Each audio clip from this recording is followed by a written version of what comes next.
Desde hace más de 2000 años, una de las preguntas más intrigantes de la historia bíblica sigue siendo la misma. ¿Por qué el pueblo judío? A pesar de presenciar milagros, escuchar enseñanzas y ver cumplidas profecías, ¿rechazó a Jesús como el Mesías prometido? Jesús no solo predicó con autoridad, sino que también ofreció señales que parecían innegables, sanó a los enfermos, devolvió el oído a los sordos, hizo caminar a los cojos, limpió a los leprosos y hasta resucitó muertos frente a multitudes y líderes religiosos.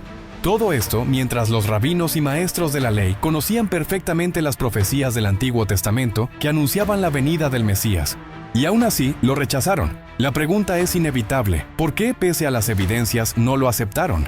Ese es el tema central de este video. Hoy exploraremos las razones principales, analizando tanto el contexto histórico como las profecías bíblicas para entender la compleja relación entre Jesús y el pueblo judío de su tiempo. Podemos resumir estas razones en 4 grandes puntos que te ayudarán a comprender mejor este misterio histórico y espiritual. 1. La confusión de las profecías. Muchos judíos del primer siglo esperaban que el Mesías cumpliera todas las profecías del Antiguo Testamento en una sola venida. Ellos no distinguían entre la primera venida de Cristo y su segunda. Jesús sí cumplió varias profecías en su primera aparición, su carácter justo y lleno del Espíritu. Esto lo vemos en el libro de Isaías 11, y reposará sobre él el Espíritu de Jehová.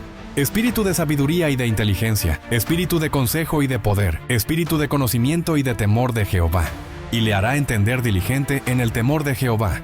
No juzgará según la vista de sus ojos, ni arguirá por lo que oigan sus oídos, sino que juzgará con justicia a los pobres, y arguirá con equidad por los mansos de la tierra. Y herirá la tierra con la vara de su boca, y con el espíritu de sus labios matará al impío.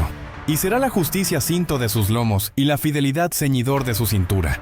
Su nacimiento en Belén, en el libro de Miqueas 5:2, dice: «Pero tú, Belén Efrata, pequeña para estar entre las familias de Judá, de ti me saldrá el que será Señor en Israel.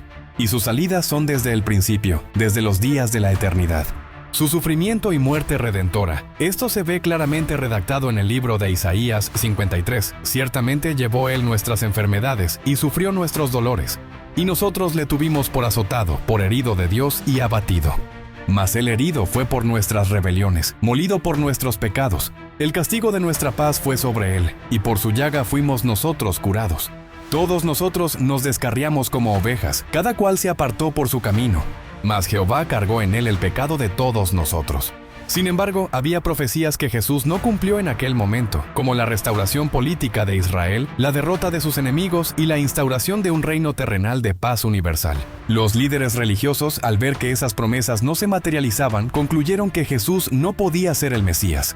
Lo que no entendían era que Dios había establecido un intervalo entre la primera venida de Cristo, como Salvador sufriente, y la segunda venida, como Rey victorioso.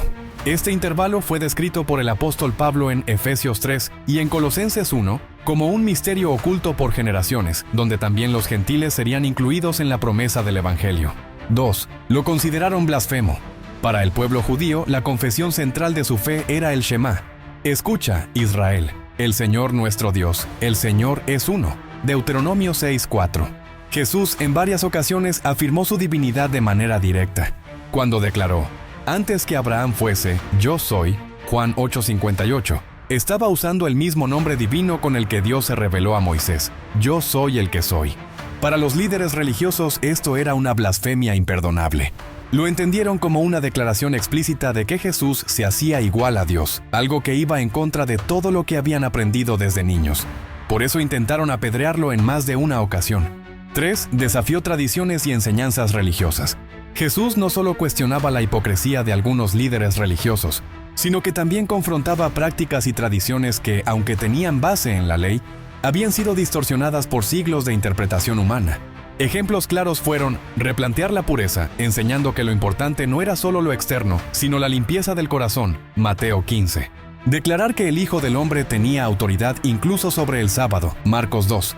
Perdonar pecados directamente, algo que para los fariseos solo Dios podía hacer. Esto resultaba intolerable para los maestros de la ley. Cada palabra de Jesús desafiaba su sistema religioso y ponía en peligro su autoridad frente al pueblo. 4. Corazones endurecidos ante la verdad. Quizás la razón más profunda del rechazo no fue intelectual ni teológica, sino espiritual. Aun cuando vieron a Jesús resucitar a Lázaro después de 4 días en la tumba, Juan 11, muchos líderes no creyeron.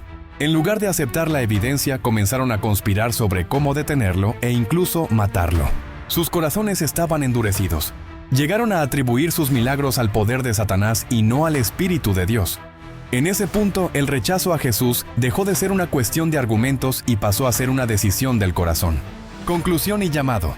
Jesús fue para muchos en Israel piedra de tropiezo, pero esa misma piedra rechazada por los constructores se convirtió en la piedra angular de la fe cristiana.